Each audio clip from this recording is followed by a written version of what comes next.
Praise the Lord. जय मसीह की। एक बार फिर मैं आप सबका स्वागत करती हूँ हमारे साथ जुड़ने के लिए। आइए हम खुदावंद को आज के सुंदर दिन के लिए धन्यवाद दें कि प्रभु ने आज का एक दिन हमारे जीवन में जोड़ा है कि हम उसकी उपस्थिति में आ सकते हैं और खुदा की अद्भुत आवाज को हम सुन सकते हैं। हम सबसे पहले धन्यवाद देते हैं इस प्लेटफॉर्म के लिए, प्रभु यीशु मसीह को, परमेश्वर के संतों के लिए, पास्टर वानी जी के लिए, पास्टर मृत्युंजय जी के लिए, पास्टर भरत कुमार जी के लिए, सिस्टर एलन के लिए, और खुदा से दुआ करते हैं कि प्रभु अपने स्वर्गीय झरोखे खोलकर इन सभी अपने संतों के जीवन में अपनी स्वर्गीय आशीषों को उड़ेलता रहे। हम खुदा को धन्यवाद देते हैं। सबसे बढ़कर मुझे प्रभु ने ये मौका दिया कि मैं यहाँ से परमेश्वर के वचन को बांट सकूं। भला है हमारा परमेश्वर और उसकी भलाइयां सदा की हैं।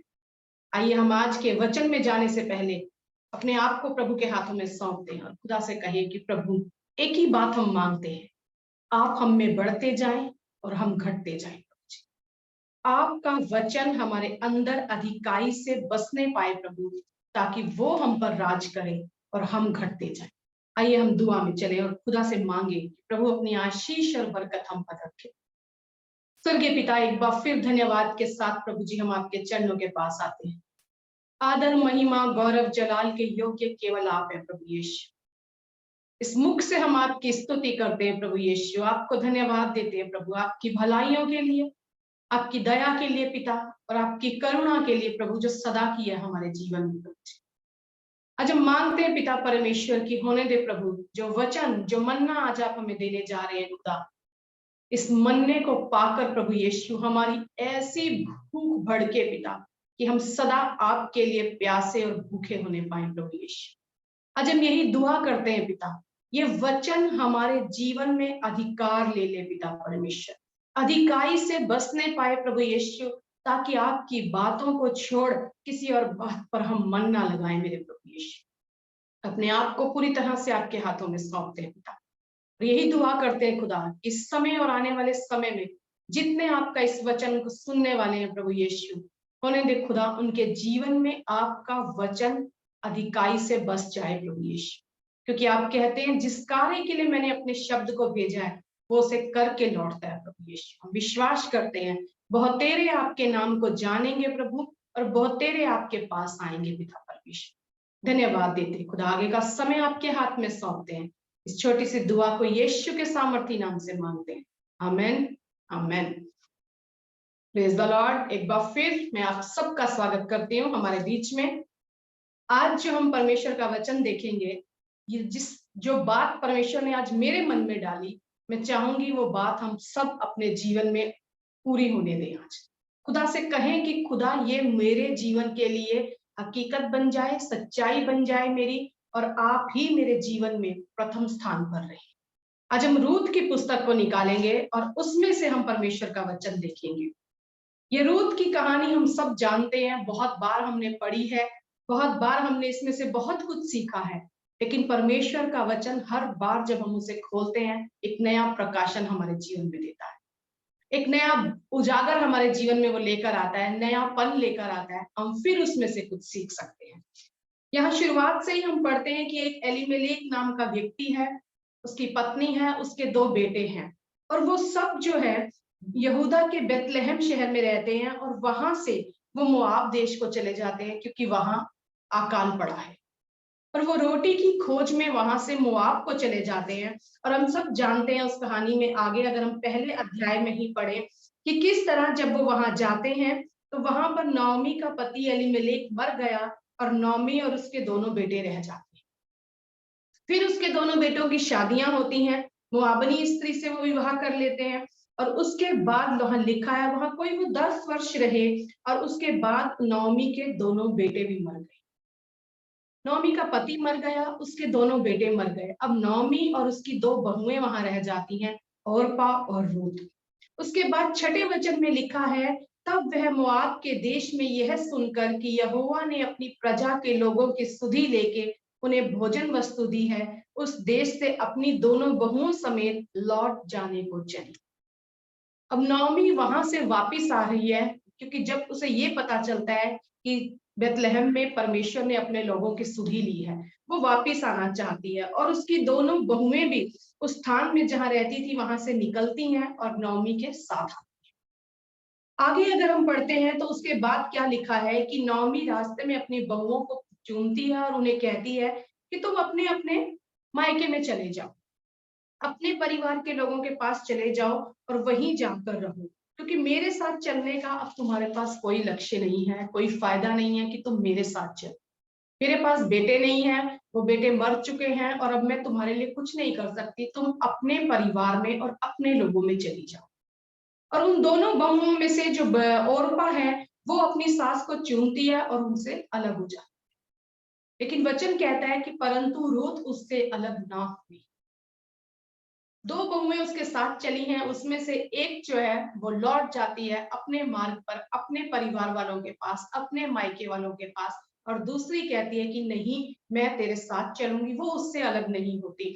और वहां आगे 15वें वचन में लिखा है तब नौमी ने रूथ से कहा, देख तेरी जिठानी तो अपने लोगों और अपने देवता के पास लौट गई है, इसलिए तू अपनी जिठानी के पीछे लौट जा। यहाँ इस अध्याय में हम देखते हैं रूथ एक डिसीजन ले रही है, एक निर्णय ले रही है कि मैं तेरे साथ चलूंगी। और उसे उसकी सास क्या उदाहरण दे रही है कि जैसे तेरी जेठानी अपने लोगों और अपने देवता के पास लौट गई है, तू भी लौट जा। जो तू करने जा रही है उसके बजाय तू वो कर जो तेरी जेठानी ने किया है। रूथ की कहानी में हम एक पूरा अध्याय में, चारों अध्याय में हम देखते हैं एक डिसीजन है रूथ का कि रूथ जो है एक सही निर्णय लेती है, ऐसा निर्णय जो निर्णय उसके जीवन को, उसके परिवार को, उसकी आने वाली पीढ़ियों को बदलने वाला है, जो उसके पूरे जीवन को बदल देगा, जो आने वाली जनरेशन को बदल देगा। वो निर्णय वहां रूथ ले रही है और उस निर्णय को लेने के लिए उसे ही कौन रोक रहा है? उसकी अपनी सास। वो उसे बोल रही है कि तू वैसा ही कर जैसा तेरी जेठानी ने किया है। कई बार हमारे जीवन में इसी तरह की घटनाएं होती हैं जब हम एक सही निर्णय लेने लगते हैं, एक सही निर्णय। और यहाँ क्या हो रहा है कि वो रूथ क्या बोलती है? रूथ कहती है तू मुझसे यह विनती ना कर। वो कह रही है मैंने एक निर्णय लिया है अपनी लाइफ में कि मैं मुझे त्याग न, छोड़कर लौट जा। जब उसकी कह रही है सास, तो वो कहती है तू मुझे ये मत कह कि मैं तुझे छोड़ दूं या मैं यहाँ से चले जाऊं, क्योंकि जिधर तू जाए उधर मैं भी जाऊंगी, जहां तू टिके वहां मैं भी टिकूंगी, तेरे लोग मेरे लोग होंगे, तेरा परमेश्वर मेरा परमेश्वर होगा, जहां तू मरेगी वहां मैं भी मरूंगी और वहीं मुझे मिट्टी दी जाएगी। यदि मृत्यु छोड़ और किसी कारण मैं तुझसे अलग हूं तो यहोवा मुझसे वैसा ही वरन उससे भी अधिक करे। जब उसने यह देखा कि वह मेरे संग चलने को स्थिर है, तब उसने उससे कुछ ना कहा। जब उसने ये देखा कि वो दृढ़ है अपने निश्चय, अपने डिसीजन को लेकर, वो अटल खड़ी हुई है अपने निर्णय को लेकर, तब उसने उसको कुछ ना कहा। अपनी लाइफ में हम बहुत बार बहुत से निर्णय लेते हैं, या यूं कहें हर दिन हम छोटे बड़े सही गलत बहुत से निर्णय लेते हैं, बहुत से डिसीजन लेते हैं। लेकिन एक निर्णय हमारे जीवन में ऐसा आता है जो हमारी लाइफ को बदलने वाला निर्णय होता है, और हम नहीं जानते कि वो निर्णय कैसे हमारी लाइफ को बदल देगा। हो सकता है रूथ भी यहाँ नहीं जानती होगी कि जो निर्णय मैं लेने जा रही हूँ वो आने वाले समय में क्या कर देगा, ये मेरा लाइफ चेंजिंग डिसीजन होगा। लेकिन वो निर्णय जो वो ले रही है उसे कोई और जानता है, वो ताकतें, वो शत्रु, वो शैतान जानता है कि जो निर्णय ये ले रही है ये इसके जीवन को बदलने वाला निर्णय है। परमेश्वर जानता है जब हम कोई निर्णय लेते हैं कि उस निर्णय को लेने से हमारे जीवन में क्या बदलेगा, और शैतान भी जानता है जब हम कोई ऐसा निर्णय लेते हैं कि इसके जीवन में क्या बदल जाएगा। और वही ताकतें हैं जो उसे रोकने की कोशिश कर रही हैं, और ये ताकतें आपको भी रोकने की बहुत बार कोशिश करेंगी जब आप अपनी लाइफ में एक डिसीजन लेते हैं, हाँ अब मैं प्रभु के पीछे चलूंगा, अब यही मेरा खुदा होगा, अब यही मेरे जीवन में सब कुछ अधिकार रखेगा। तब आप शायद ना जानते हो कि मेरा जीवन किस तरह बदल जाएगा, कौन सी करवट ले लेगा, लेकिन वो ताकतें जानती हैं आपके जीवन में क्या बदलाव होने वाला है, और वो रोकने की आपको कोशिश करती हैं। वो इस कदर आपको पीछे धकेलने की कोशिश करती हैं और आपके जीवन में आपको वो उदाहरण दिए जाते हैं कि देखो ओरपा ने तो ऐसा किया है, वो तो अपने उसमें लौट गया है, तू भी लौट जा अपने परिवार वालों के साथ, तू भी लौट जा। और आपके अपने ही आपको वो निर्णय लेने से रोकेंगे, आपके ऊपर दबाव लेकर आएंगे। आप ये कहेंगे कि हाँ मेरे घर के लोग नहीं मान रहे। कई बार हम देखते हैं कि मसीह लोग जब परमेश्वर पे विश्वास, कुछ लोग जो परमेश्वर पे विश्वास करते हैं, एक स्टेप उनके लिए उठाना बड़ा मुश्किल हो जाता है। बपतिस्मा लेने का स्टेप उठाना उनके लिए इतना कठिन हो जाता है, वो कई बार उसे बदलते हैं। कई बार कहते हैं हाँ ठीक है नेक्स्ट वीक मैं बपतिस्मा लूंगा, पर फिर वो बोलते हैं नहीं अभी कुछ ठीक नहीं लग रहा, अभी घर वाले मान नहीं रहे, अगर मैं ये स्टेप उठाऊंगा तो अभी ये परेशानियां आ जाएंगी। वो आप नहीं होते जो अपने आप को रोकते हैं, लेकिन वो ताकतें होती हैं जो ये जानती हैं आपके जीवन में क्या बदलाव आ जाएगा, वो आपको पीछे धकेलती है, वो आपको पीछे धकेलती हैं। और यहाँ लिखा है रूथ के बारे में, क्या लिखा गया है कि जब उसने यह देखा कि वह मेरे संग चलने को स्थिर है, जब नौमी ने ये देखा कि वो चलने को स्थिर है, तब उसने उससे और कुछ ना कहा। सबसे बड़ा हमारी लाइफ का एक निर्णय, हमारा पहला कदम उठाना बहुत जरूरी है, और उससे भी ज्यादा जरूरी है उस निर्णय पर, उस कदम पर स्थिर रहना, उस पर डटे रहना। जब हम ये ठान लेते हैं कि मैं इस निर्णय पर स्थिर हूं, मैं इस जो बात मैंने ठान ली है मैं इसे ही करूंगा, तब सारी वो ताकतें चुप हो जाती हैं, अपने आप को चुप हो जाएंगी कि ये स्थिर निर्णय लेकर खड़ा है। इससे पहले कि हम कोई डिसीजन लें, उसके साथ ही हमें स्थिरता की बहुत ज्यादा जरूरी है, हमें दृढ़ होना बहुत ज्यादा जरूरी है, उस निर्णय के ऊपर बने रहना बहुत ज्यादा जरूरी है कि जो मैंने लिया है निर्णय, ये मेरे जीवन में स्थिर निर्णय है। जब हम ठान लेते हैं कि परमेश्वर जो मैंने ले लिया निर्णय कि अब मैं तेरे पीछे चलूंगा, तो परमेश्वर का वचन अगर हम अय्यूब की पुस्तक को पढ़े तो वहां पर बहुत ही खूबसूरत लिखा हुआ है। अय्यूब की पुस्तक के हम 22वें अध्याय में देखते हैं, वहां लिखा है 28वें वचन में, जो बात तू ठाने वह तुझसे बन भी पड़ेगी। जब हम ठान लेते हैं ना कि बस अब मैंने ठान लिया, मुझे यही निर्णय लेना है, मैं आगे ही बढ़ूंगा, मैं पीछे नहीं हटूंगा, जब हम ये ठान लेते हैं तब हमसे वो बन भी जाता है, तब वो हमसे बन जाता है। जब हम ये चॉइस हमारे पास होती है ना कि हमें यही करना है, फ्री चॉइस है हमारे पास, परमेश्वर ने हर एक को ये आजादी दी है कि हम जीवन या मरण में से किसी एक को चुन लें। हम बीच में नहीं चल सकते, हम डामाडोल होकर नहीं चल सकते कि हाँ अभी तो मैं ऐसे ही चल रहा हूँ, कुछ समय बाद में एक सही निर्णय ले लूंगा, सही समय आएगा तब मैं सही निर्णय लूंगा। जिस दिन आप परमेश्वर का वचन सुनते हैं, जिस दिन वो आपके अंदर काम करता है, यदि आप उस निर्णय में अटल हो जाते हैं तो परमेश्वर कहता है जो बात तू ठाने वह तुझसे बन भी पड़ेगी और तेरे मार्गों पर प्रकाश रहेगा। चाहे दुर्भाग्य हो तो भी तू कहेगा कि सौभाग्य होगा, क्योंकि वह नम्र मनुष्य को बचाता है। जब आप ये ठान लेते हैं जो मैंने करना है, मैं उसके ऊपर दृढ़ हूं, अटल हूं, तब आपके जीवन में वो बात बन जाती है। आपकी स्थिरता बहुत मायने रखती है जब आप एक निर्णय लेते हैं, क्योंकि आप नहीं जानते जो डिसीजन आप ले रहे हैं, जिसके ऊपर आप स्थिर खड़े हैं, वो डिसीजन आपके लाइफ को बदलने वाला निर्णय है। और तब हम वो निर्णय, सही निर्णय या स्थिर निर्णय तब ले सकते हैं जब हम जिसके लिए हम निर्णय ले रहे हैं जान जाते हैं कि वो सच्चा है।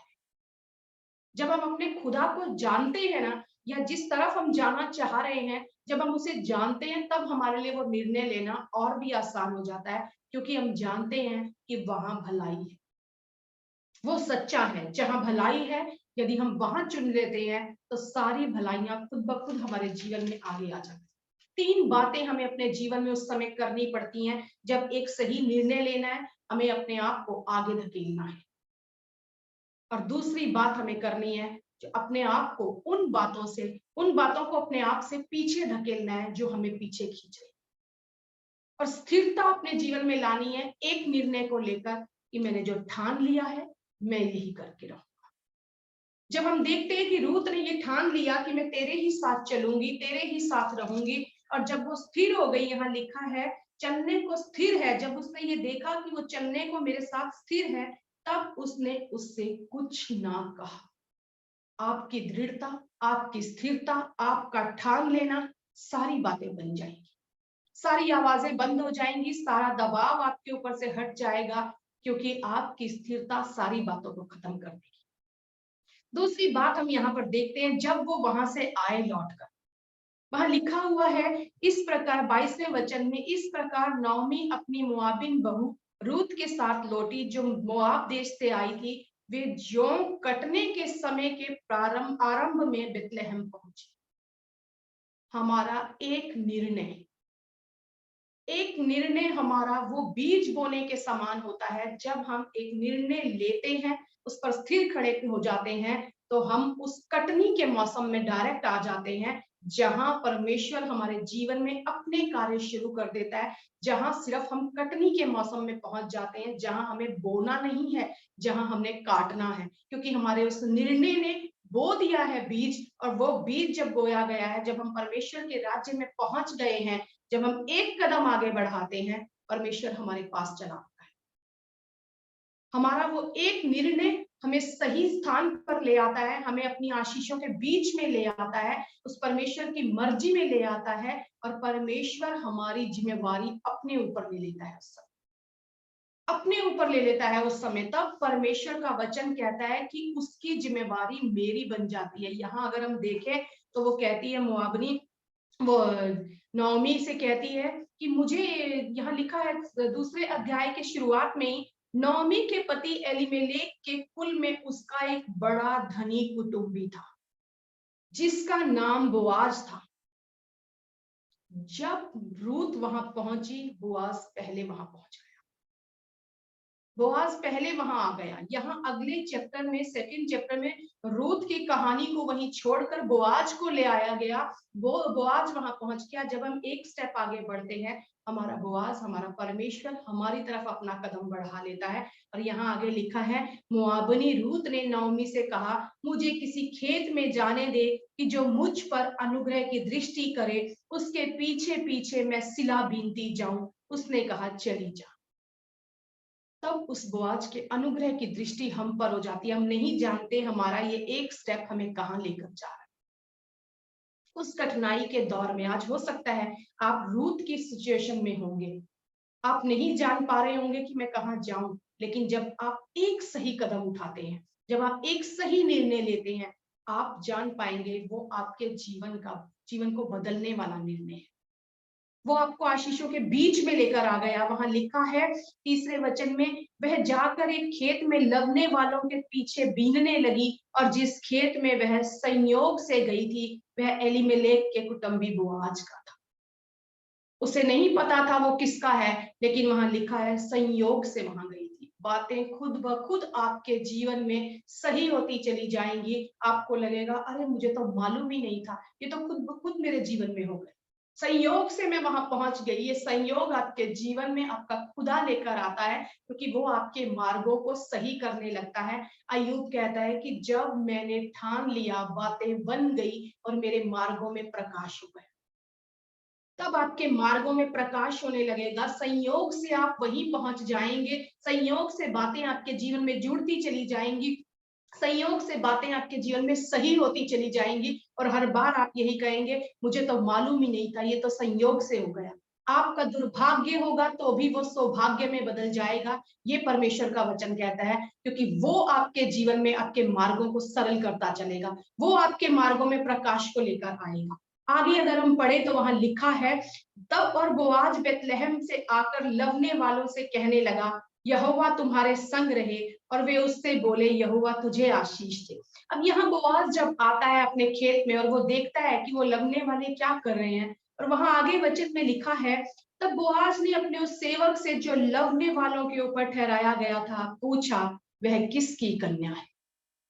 बहुत से लोग वहां काम कर रहे थे, लेकिन उस बोआज की नजर उस लड़की पर टिक गई, और वो पूछता है कि वो किसकी कन्या है।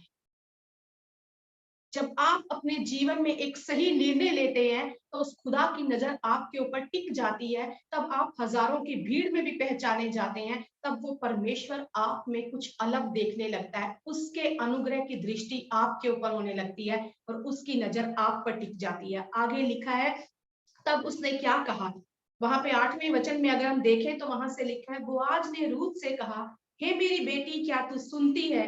किसी दूसरे के खेत में बीनने को ना जाना, मेरी ही दासियों के संग यहीं रहना। जिस खेत को वे लवती हो उसी पर तेरा ध्यान बंधा रहे और उन्हीं के पीछे पीछे चला करना। क्या मैंने जवानों को आज्ञा नहीं दी कि वे तुझे तंग ना करें? और जब जब तुझे प्यास लगे तब तब तू बर्तनों के पास जाकर पानी पीना, जिसे जवान लोग भरते रहते।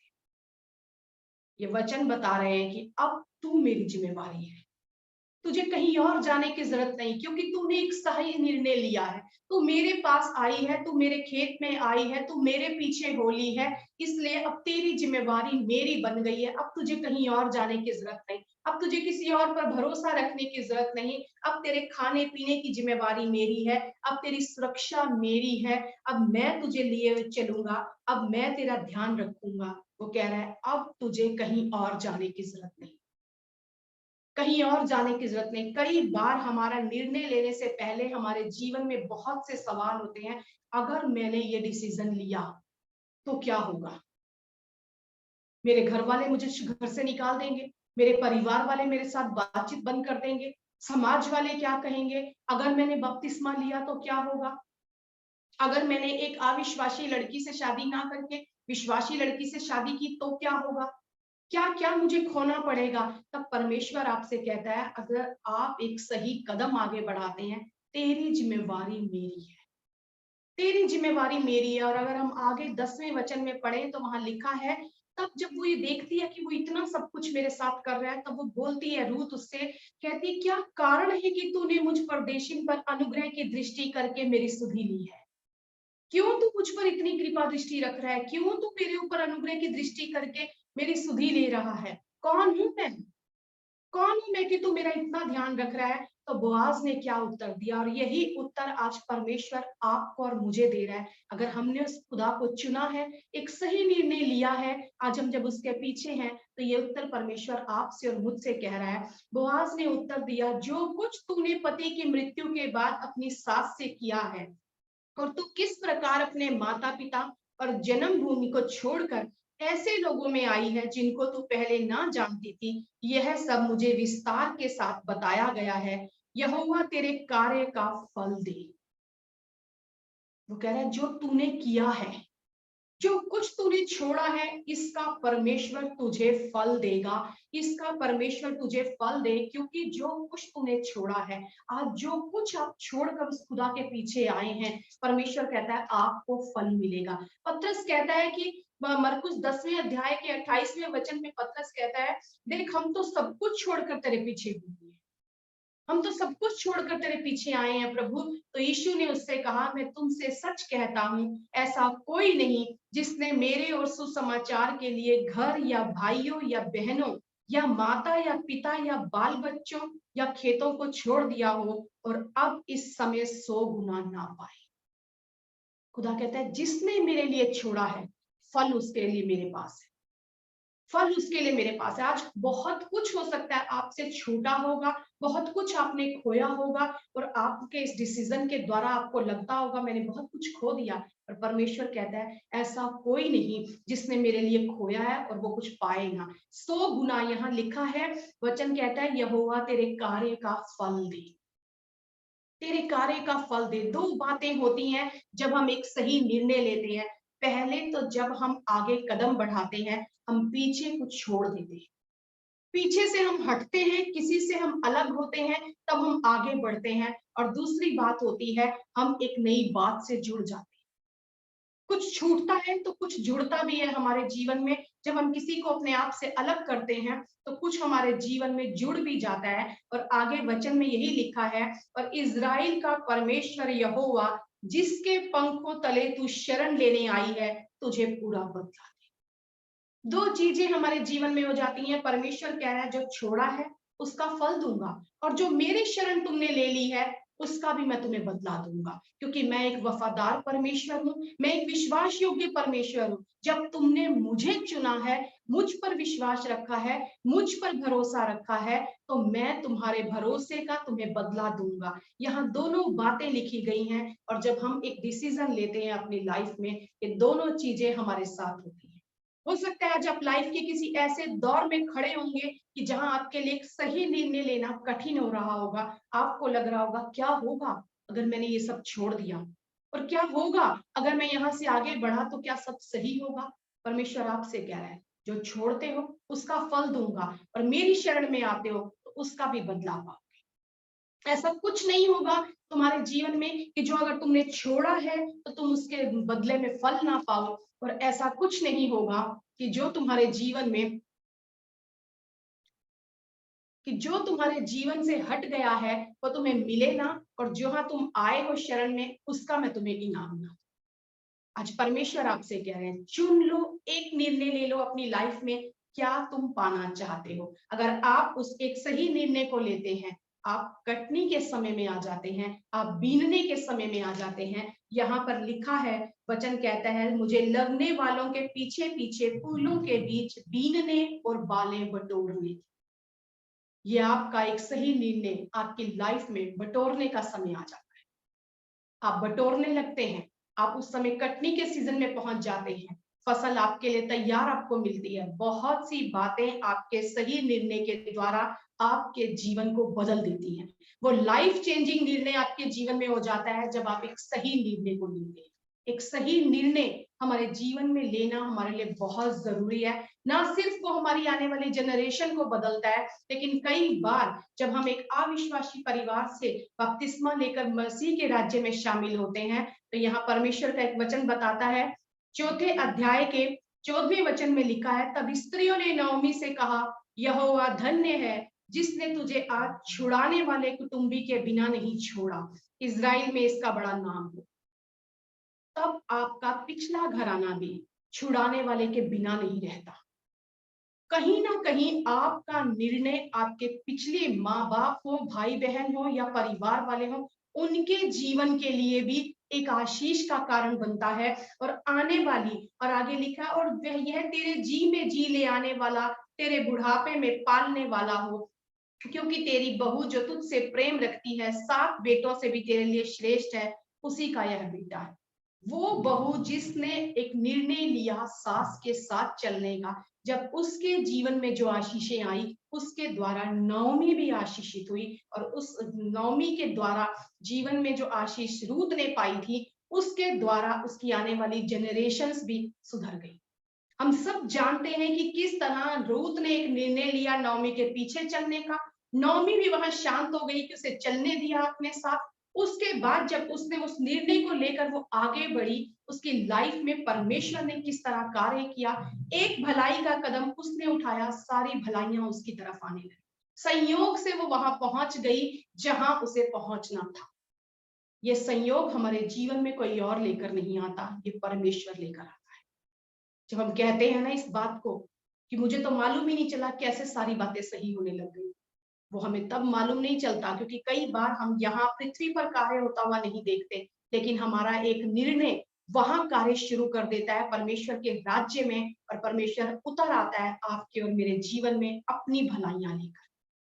अपनी भलाइयां लेकर बहुत बार हमने अपने जीवन में बहुत से निर्णय लिए। खुदा कहता है, आज इस रूत की अगर परिस्थिति में हो, एक सही निर्णय, एक सही निर्णय आप लें जो आपके जीवन को, आपकी जनरेशन को, और आपके पिछले जो परिवार वाले हैं उनको भी बदलने की सामर्थ्य रखता है। वो एक आप हो सकते हैं जिसका एक निर्णय बहुतों के जीवन को बदलने की सामर्थ्य रखता है।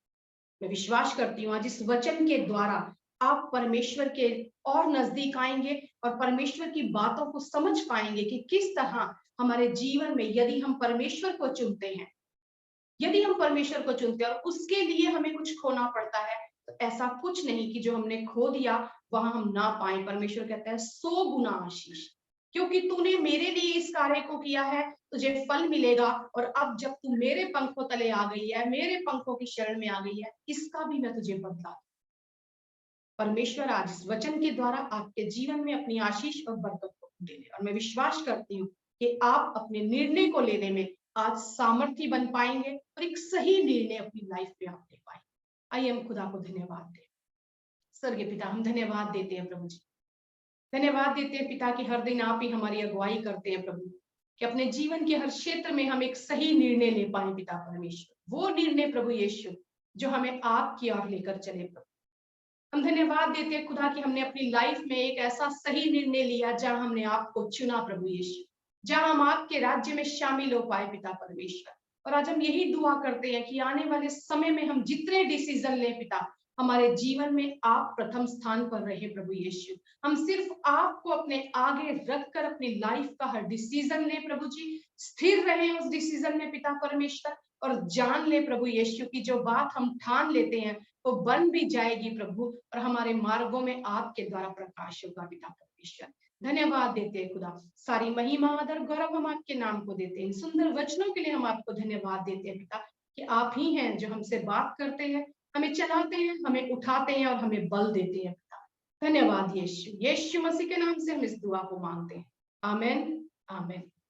पिता परमेश्वर का प्रेम, प्रभु यीशु मसीह का अनुग्रह, पवित्र आत्मा की मीठी और सामर्थ्यशाली सहभागिता सबके साथ आज कल और युगानुयुग बनी रहे, आमेन आमेन।